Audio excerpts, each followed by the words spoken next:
everyone. Thank you for being here tonight for NAMI Eastside's March Evergreen Forum. Tonight we have Becca Boston, who will be discussing From Silence to Strength, a journey to 10 years of self-harm free. Awesome. Hey, my name is Becca Boston, and I'm not from Boston, despite my last name being a city. And I thought I would just take a moment to first share my story, and why I have the passion that I do for bringing awareness to self-harm, and then go into a little bit about education, and awareness and what helped me, as well as just some words of encouragement that I have for my own journey as well. So again, I'm not from Boston, but I did grow up on the East Coast. I was born and raised outside of Philadelphia, Pennsylvania, and I grew up knowing that being different makes a difference. I was not your typical little girl who loves the color pink and wearing dresses and playing with Barbies. If anything, I was a tomboy. I grew up playing with trucks and loved playing sports, loved being in my sports jerseys, and outside of that too, I knew that being different makes a difference because I was diagnosed at a very young age with a learning disability, specifically dyslexia and an auditory processing disorder. And through that journey, still today, I've learned a wide variety of different lessons. I see my learning disability as my superpower, as it has taught me incredible life lessons that I don't know if I would have learned otherwise in life, such as it's a-okay not to get an A in every class.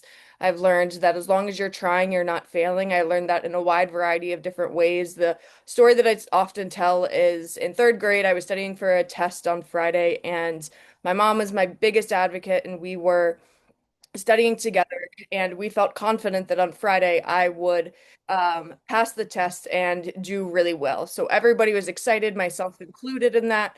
And Friday came around, I took the test, I felt pretty confident, and so when I got the test back in red ink, it said D minus, I thought you studied. That was a moment where I just questioned and wondered, like, would a learning disability define me? Would a learning disability prevent me from chasing after my dreams and going after what I wanted in life? However, thanks to the support of my parents, they always did a fantastic job of supporting me and helping me recognize that a diagnosis does not define who you are. My parents went to the level of not even calling it a learning disability. We called it a learning difference, helping me recognize that there is so much to me outside of my learning disabilities. There's your heart, your character, the things that you're into. For me, that was often sports. So that small change of saying a learning disability to learning difference really helps me recognize that a disability does not have to disqualify you within this game of life. The other thing that I learned was that there is power in being and becoming your biggest advocate within your life. And I became a bigger advocate for myself as I kind of had different transitions within school. I transitioned back to my public high school after attending two schools specifically for kids with learning disabilities and was able to really advocate for what I needed in the classroom. And as much as I was becoming a stronger advocate for myself in the classroom, advocating for my mental health became challenging and hard. I was involved in a domestic violence relationship and hid an addiction to self-harm behind my outgoing personality and bright smile. And I didn't speak up for a wide variety of different reasons. I always feel old when I say this, but back in my day, we didn't have mental health presentations. We didn't have as much mental health awareness as we do today. So I do think we have come a long way. We still have a lot of work to do at the same time. And the other reason I didn't speak up was fear. Fear really paralyzed me in a wide variety of different ways. Again, there was that lack of understanding from the lack of education. But I was also told if you tell anyone, things will get worse. So I didn't speak up. I continued to hide it. And one day I recognized that I have to choose my hard. And what do I mean by hard? We're all facing a hard in some way, shape, or form, and we have a choice. We can continue to live our life on repeat and stay in that same situation, or we can choose our hard and start taking the steps to improve our situation. So that's what I ultimately did. I ended the relationship And I chose to step out into what I call the war of recovery. I say war of recovery because it's not point A to point B. It is a journey within itself. It's hard. There was setbacks, there was trials, there were tribulations, there were relapses, and it was a real journey of trialing, erroring what was going to work with me in my self-harm journey. I did recognize that I was an addict. So I had friends who were going to AA and NA and being able to see them take steps in their recovery. I was like, oh, maybe that'll work for me. So I tried going to things like AA and NA, and I do not want to diminish how powerful that can be for individuals because I am all for what works for you in your recovery to go where you can receive the support. However, for me, I slowly began to recognize that it wasn't the space for me. I was somebody that didn't have to go to a drug dealer. I didn't have to go to a liquor store to engage in my addiction. It was really versus me and my body. So I continued to just kind of hop around and find different support groups.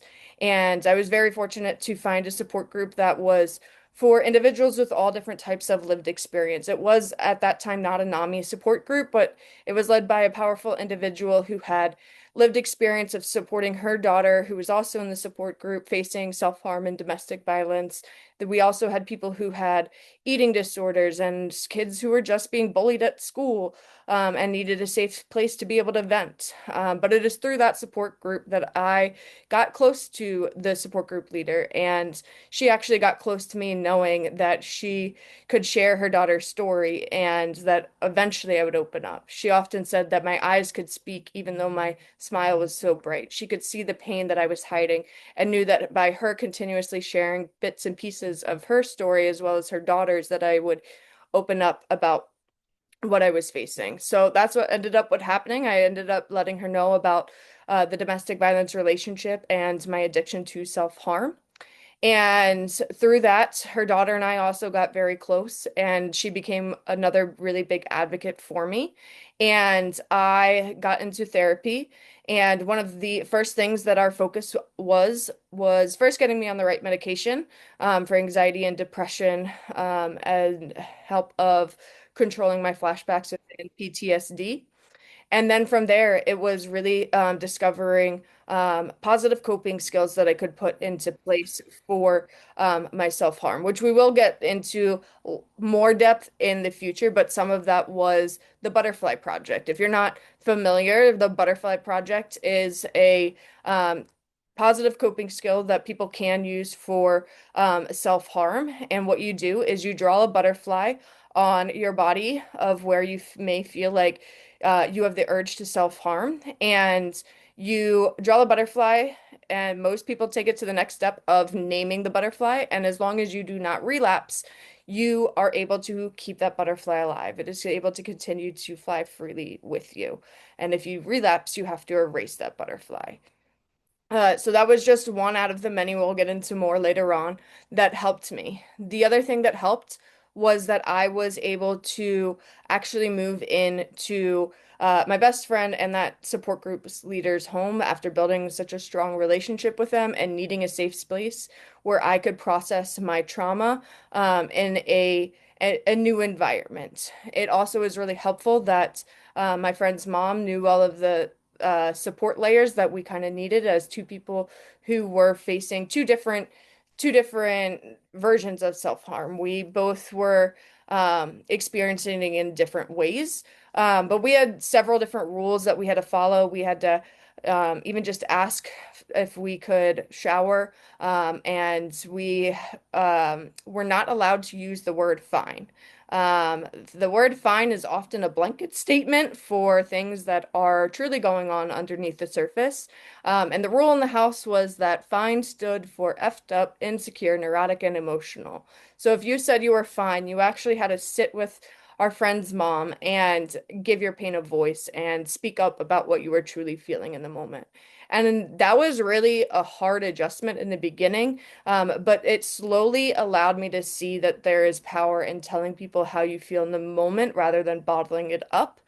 It also led me to realize that um, the pain of having to tell somebody that I relapse actually hurts more than the relapse itself. and be able to give my pain in that voice and receive that support in the moment. So I began to take the steps. I began to, eventually get 1 day, 2 day, 3 days. Began to slowly start making the improvements within my self-harm journey, and I began to kind of question if I'd ever get longer than even a week because it wasn't easy, but began to see the progress. And then there was a moment in time where I was getting some decent time under my belt and I was feeling really good. And I didn't at the same time know what I was fully living for. I didn't know um, kind of what my purpose was or where I was meant to be in the world. And at that time, my sister gave me a call. She was living in Portland, Oregon at the time, and she called to let me know that she was pregnant. And she was pregnant with the baby being the size of a blueberry. But I lived for that blueberry. That blueberry became my absolute everything.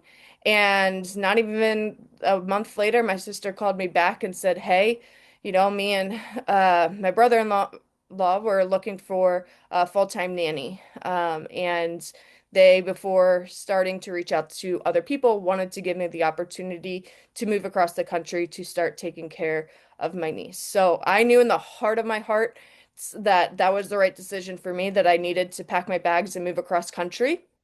But I often say that often before a breakthrough, a breakdown happens. And that is what happens to me. I was house sitting at my parents' house and I was doing really well. I'd actually just gotten off the phone with my sister. And in the matter of moments, I started feeling unsafe in my body. I didn't know what was going to happen next. I didn't know if I was going to relapse or I began potentially thinking about suicidal ideation. So I called my sister back and just said, "Hey, I'm not doing well. I don't feel safe in my body. I don't know what's going to happen next. I'm scared." And from across the country, my sister called the police, and I voluntarily went into the psych ward, where I was able to receive the support that I needed for like 4 or 5 days. And getting out of the hospital, rightfully so, my family, my friends, my therapist, my support system, they really questioned if still moving across the country was the right decision for me. And understandably, as I just had a mental health crisis. However, I knew in my heart of hearts that this was the next best decision for me. So I packed up my bags and I moved across the country and I started taking care of my niece full time. That chapter was absolutely everything that I needed. Being able to take care of her was such a gift in so many different ways, even helping me recognize that parents are the best form of birth control because I do not want to do it 365 days. I love being an aunt, and have an incredible relationship with my nieces. And at the same time, starting a new chapter isn't always sunshine and rainbows. There are challenges that come with it as well. So for me, not long after I started my new chapter, I again faced suicidal ideation as I sat underneath of a tree, thinking about throwing in the towel to my life, and the towel was thrown back at me. I'd opened my phone, and up on YouTube popped a video called "Your Life Isn't Over" by Trent Shelton. And in that video, he said multiple things that gave me that mustard seed of faith to keep on living. And the biggest quote that really impacted me that day was, "Broken crayons still color the same." So I went home that night and I made myself a promise that no matter how hard life gets, I'm going to keep on coloring, understanding that I'm the artist to my life. Some days will be bright and beautiful, other days will be challenging and hard, and some days it'll be a mixture of colors. So I continued to color and was working in the caregiving field as I was supporting individuals with intellectual and developmental disabilities. And I did that for 7 years. I loved what I did. I worked throughout the pandemic. So when the world shut down, my world got busier. I went from approximately working 40 hours to 80 hours to 90 hours a week. I loved what I did though. And it was actually January 1st of 2020 that I had woken up with an immense amount of regret. I was upset with myself not only for drinking the night before, but I was upset that I was still hanging around people that I didn't necessarily want to be hanging around, that I felt like I had to change myself for. And I really wanted to discover me again. So January 1st, out of all the days of the year that I could have chose, I made myself a promise that this is going to be my selfish year to discover who I am and reclaim that trauma and turn that hurt into my happiness. So I began to dive into personal development. I began to revisit things that my therapist and I had gone through. And at the same time, working throughout the pandemic, it was a challenge. And I felt like I was experiencing it differently than everybody else because I didn't have to quarantine. I was still getting up and going to my work and all of that. And through that time, I came up with my own motto. My motto was stay strong, stay you, Beck. And for me, it was a reminder that your strength isn't about how heavy you can lift, how hard you can take a hit, or how much you can handle. Your strength is giving your pain a voice and receiving the help that you need while staying true to who you are. And that was also a reminder that my strength was just me showing up for me. It was a reminder that as long as I could give my best that day, that's what mattered. And that motto is something that I began just saying to myself every single day. I didn't have any intent with it. I had also jumped on social media at that time. And that was more or less an outlet for me, a way to get creative. I will be honest, my degree's in photography. It was very uncomfortable for me to get into in front of the camera, but I just continued to step into it, step out of my comfort zone, and make these videos. And I never expected certain videos to go viral. Throughout time, I began to build a platform. I began to build a community. And at that time, it was really important for me to continue on that journey because as much as I love Portland, I had a really hard time building community and friends outside of the gym and outside of work. So for me to have my online community, it was really impactful during that time. It was my community on social media that really pushed me out, way out of my comfort zone of having me start a podcast, of me becoming a two-time best-selling author, and hitting certain milestones that I never thought that I would get to say that I am today. And as incredible as those milestones and some of the success that I've had, such as being featured in LA Weekly, I see all of those as mile markers because the biggest success to me is knowing that I turned that hurt into my happiness, that I have turned the wounds into my wisdom and have been able to help people along the way. I knew that I was doing this for a reason when I had somebody message me that my video saved their life. That was a full circle moment for me. I began to do something, and I have been thinking about bringing it back, but I used to do something called Win Wednesday. And Win Wednesday was where no matter how big or small, we celebrate life wins. And people knew that I had a journey with self-harm. So I got a lot of individuals who were just looking to try to get 1 day self-harm free, 2 days self-harm free. And I became their cheerleader. And still to this day, I have people that hop in my inbox letting me know how many days self-harm free they have.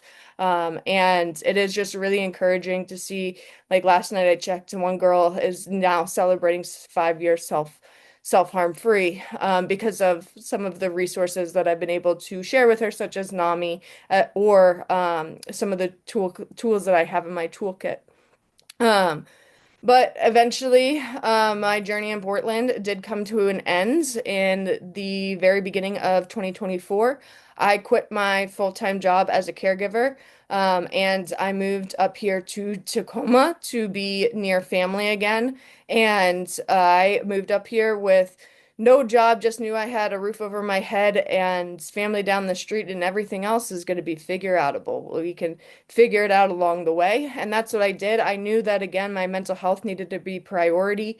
Having gotten out of the hospital years prior, I had learned about NAMI. I had attended support groups when I had moved across the country and made some life changes. I always leaned on NAMI support groups when I was just even having a bad day. It was really great to just know that there was a space for me to be able to be seen, to be understood, and also to be able to just come together as a community to support other people as well.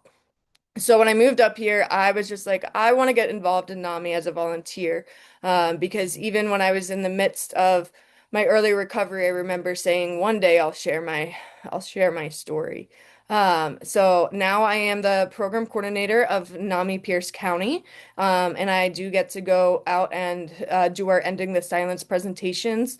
I just recently spoke to 250 sophomore students, and there's another level of healing when you have sophomore students giving you a standing ovation for having 10 years self-harm free and being able to hear just testimonies of kids who haven't really heard somebody or met somebody in person that has time in recovery. And I'm so passionate about self-harm because I feel like there isn't often um, you know, a set thing that helps everybody. There's often drug rehabs or anything along those lines where sometimes self-harm can just be like, where do I go? What do I do? So to be able to share some of the tools that have helped me, that has also helped other people, is something that I'm really passionate about.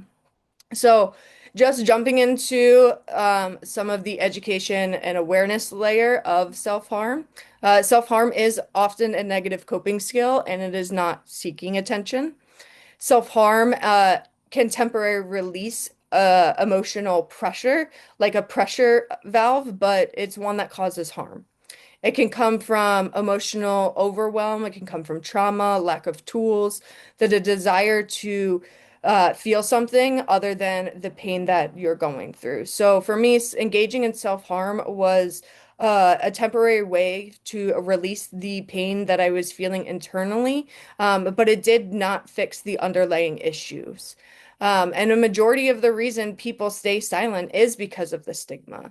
And I think that, people actually need safety. A lot of people aren't getting help because not because they don't want the help, but because they don't know how to reach out for it. So I think it's important for us to be able to create non-judgmental spaces. So I always encourage people to lead with curiosity and not judgment, because you don't need to understand someone's pain to be able to respect it. So I think when we can be able to lead with that curiosity and have these hard conversations, and asking somebody if they're engaging in self-harm is not going to put the idea in their head. So I think being able to have these conversations is really, really important. So going into some more aspects of like what helped me. One of the things that has really helped me is having an emergency on-call list. So this includes a list of anywhere from 2 to 5 people that you can call on in a time of need. And for me, I have also learned that sometimes not always calling. Sometimes it can be a certain emoji that you send somebody just to let somebody know, like, hey, when you get a moment, I need somebody to check in on me, or I'm not doing as well. That became really important for me and my best friend as we were supporting each other, because sometimes you're not necessarily the person that is right for them to be able to process everything with, but just knowing that you're not alone really helps. Um, so having those 2 to 5 people and calling down the list when somebody answers, and having a crisis line at the bottom helps for moments that you may not be able to get a hold of one of the people that you know, but knowing that help is always available. And these days, there are incredible lifelines like 988 that you can call, text, or chat with 24/7. For youth, there's also Hear Me WA, which is Hear Me Washington. That is a peer-led teen hotline specifically for youth, which is really, really powerful. So again, you don't have to explain everything to the person that you are reaching out to, but knowing that you are not alone really helps. And if you don't have people yet, that doesn't mean that you never will. Sometimes it takes the hard step or the courageous step to get into a support group, to get around people that are experiencing what you're experiencing. The other thing that really helped me was Having a self-care toolkit. This self-care toolkit included 5 different things for the 5 senses. So this was having something to look at. This could be photos, calming visuals, positive videos, or TV shows that I could turn to. I did learn throughout my journey, like with social media, like what you engage with is what you often see. So I've been able to, turn my social media more into a place that is positive and more motivational. However, at the same time, social media can also be the trigger or the problem as well. So being able to have photos that you can look at or calming visuals, whether that's a YouTube visual or your favorite TV show. I know I'm constantly known for watching my favorite TV shows from when I was a child or love a good what now I'm blanking on the show. But one of the burger shows was a really big for me. And even Toy Story was one of my favorites during my time of recovery. So being able to find those things that you can look at and even making a specific album on your phone that has photos of people that you love or care about that you can turn to in a time of need. The second one being sound, having different music and playlists for different moods, um, different podcasts. One of the podcasts that I always would really turn to, especially in 2020, is with Trent Shelton. It used to be called the Straight Up Podcast, it is now just the Trent Shelton Podcast. But also meditations. There are also great meditations. There's the app Calm, and being able to tap on those has been really powerful. I also say I know it can be hit or miss with a lot of different people, especially when you're early on in recovery, but the power of silence is also something that I have learned to now more or less love. But it did take time getting there. I remember um, for the longest time being like, I can't sit in a minute of silence. So working up to a minute and then working up to where I could sit in silence for several minutes. But again, finding that music or that playlist that really impacts you. I also have saved voicemails from people who have passed or moved on or that have left encouraging words and saving those either on my phone or downloading them and sending them to my email so that I have them for times of need. The other third piece is having something to touch.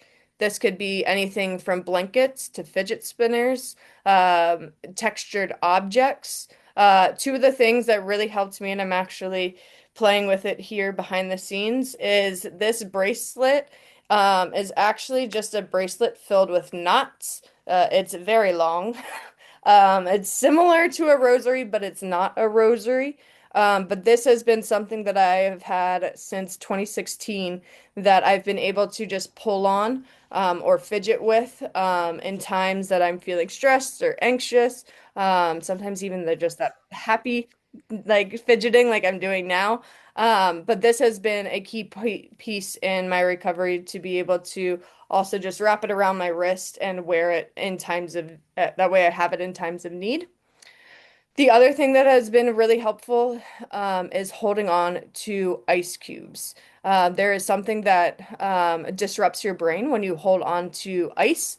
So holding on to ice cubes, or even at times I have done the ice plunge where you plunge your face into um, ice water. But that is another way that has been really helpful.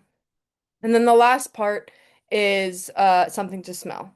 This can be anything from essential oils to uh, candles to familiar comforting scents. For me, this is often and still to this day a part of my daily nightly routine is putting on lotion before I go to bed with a lavender smell. That is just something that is really relaxing to me and has become a key thing within me. Um, and then I guess this is the last one is taste. So gum, tea, sour candy, and then I do not know all of the scientific things behind this, but citrus and lemon actually can disrupt things such as anxiety attacks, because I think it causes you to kind of be like, oh, that's sour. So I have actually am classically known for having either lemon drop candies, or I even have small little lemon uh juice in my fridge for times of high anxiety. So this self-care toolkit, it's not necessarily to have the full fix, right? But maybe you are feeling anxious, and you're trying to get somebody in contact with somebody that's on your emergency on call list. It's being able to have things that you can turn to in a time of anxiety, or being able to um, have that moment of grounding yourself.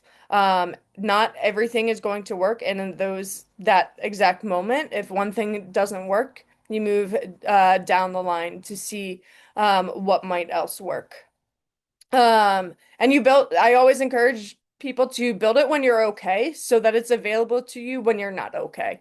I also encourage people to make things like playlists, and make things like an album on your phone, put some things in your car that you can look to, because you never know when something comes up. I always say life can be a trigger, and you never know when something could come up that gives you that anxiety. So to be able to have things on the go is really important.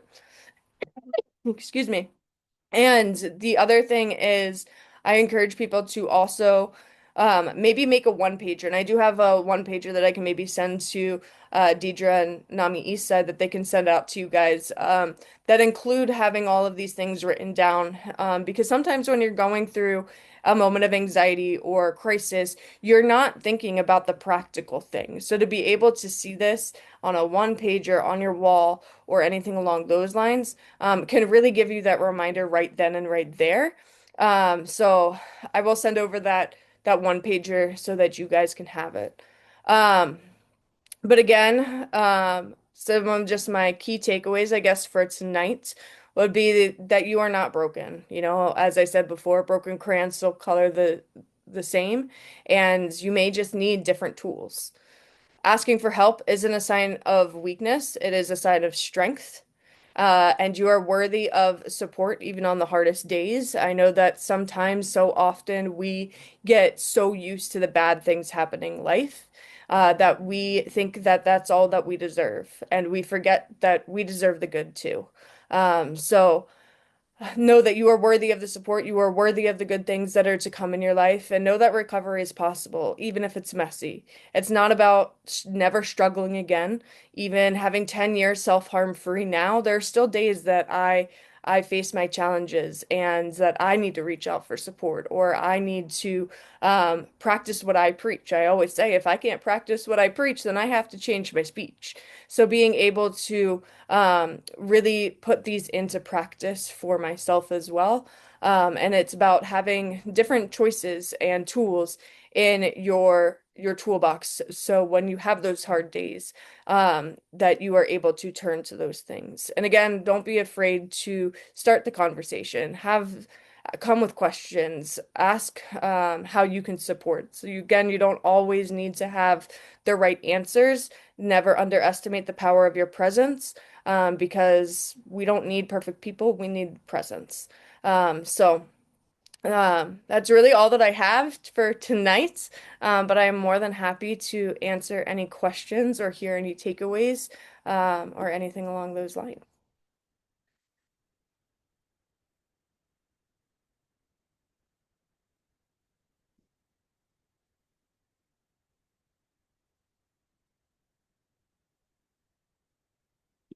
Can Is I ask a question? Absolutely. Um, I behave. I have self-harm, and I don't know where to go for Mhm. support. I don't have a counselor anymore. My family's not aware. Mhm. So I don't know what support group within NAMI I can go and share this kind of stuff with. Do you have any suggestions? Yeah, I would definitely look into NAMI Connections. NAMI Connections is for individuals experiencing mental health or even negative coping skills, that is where I personally also went to be able to receive support. And we are also potentially looking into expanding those. So I would definitely start, if looking specifically at NAMI, I would definitely look out for NAMI's connections. Thank you. Hmm.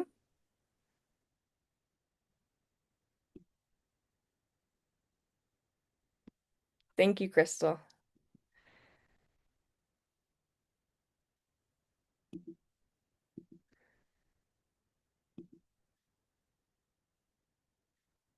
Any other questions? Thank you.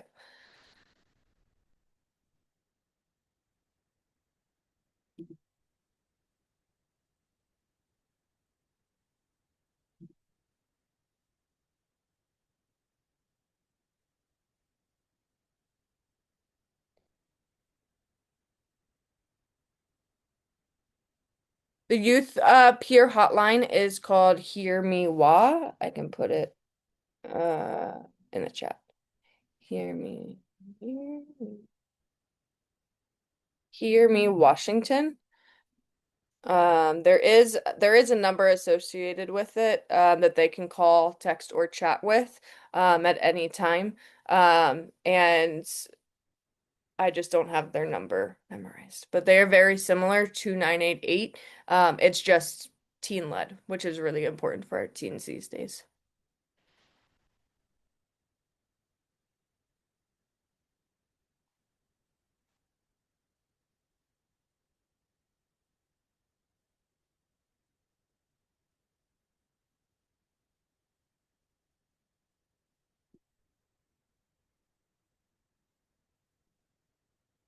Deidre, anything else you wanted me to go over?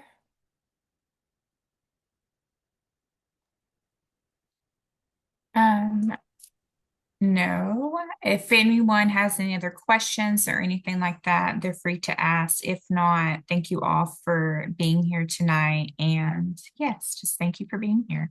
And thank you, Becca. Of course. Yeah, Magdalena. Well, my question is, I have a friend in California, and she has a teenager, and I've been talking about NAMI to her, but she don't know or she's not sure how to look the information for her because her teenager is having issues with, thoughts of killing himself. So I've been talking and sharing information, but I'm trying to help, but I don't know what else to do. Do you have any information you can share with me? Yeah, And I I know can share there with her. Yeah, I know there is NAMI.org. So Okay. there is a NAMI California with Mhm. several different affiliates across their state as well. The other organization for people who may be facing self-harm is also TWHOLA. It is, I can write it in the chat, but it's called Yes, please. To Write Okay. Love on Her Arms. Um, that is one that often youth are a little bit more led to because of the visuals and the way that they have Uh-huh. their approach. So that's another place you could start as well. Um, Let me Yeah, see if I because I mentioned about her about the training, the mental first aid Mhm. for parents, and she didn't know. I tried to help her, but we couldn't find for her location. How can she take the training to help more to Yeah. Sorry, I was trying to write it in the that's chat. okay. Yes. Mental health aid could be a decent place to start. I would definitely look into NAMI California as well. I know there's some very active affiliates in there. And I think probably if you reach out either to NAMI Eastside or I can put my email with NAMI Pierce County. I can probably connect you to one of the affiliates down there. Okay, yes, please. Thank you. Yeah. Uh-huh. No, I don't know. You want to send me the information? I can put my phone number or my email here. Mm. That's my email, or you want to send me information there, if that's possible. Yeah, I'll send my email. Arms. I can't spell. So that's to write love on her arms. I can also grab their website real quick. Um, doot, doot, doot.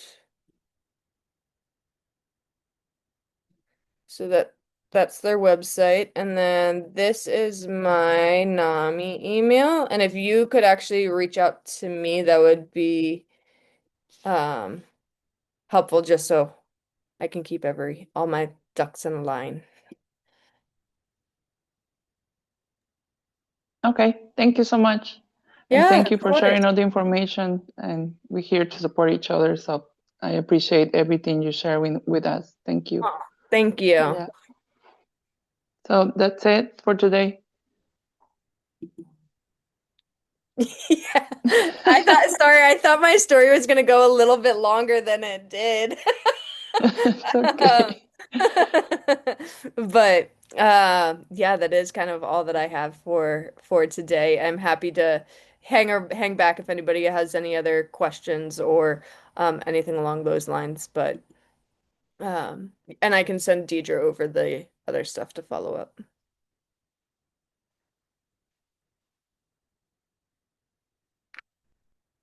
Okay. Thank you, everyone. And you got a lot of kudos in the chat, Becca. So thank you again for being Yeah, here. of course.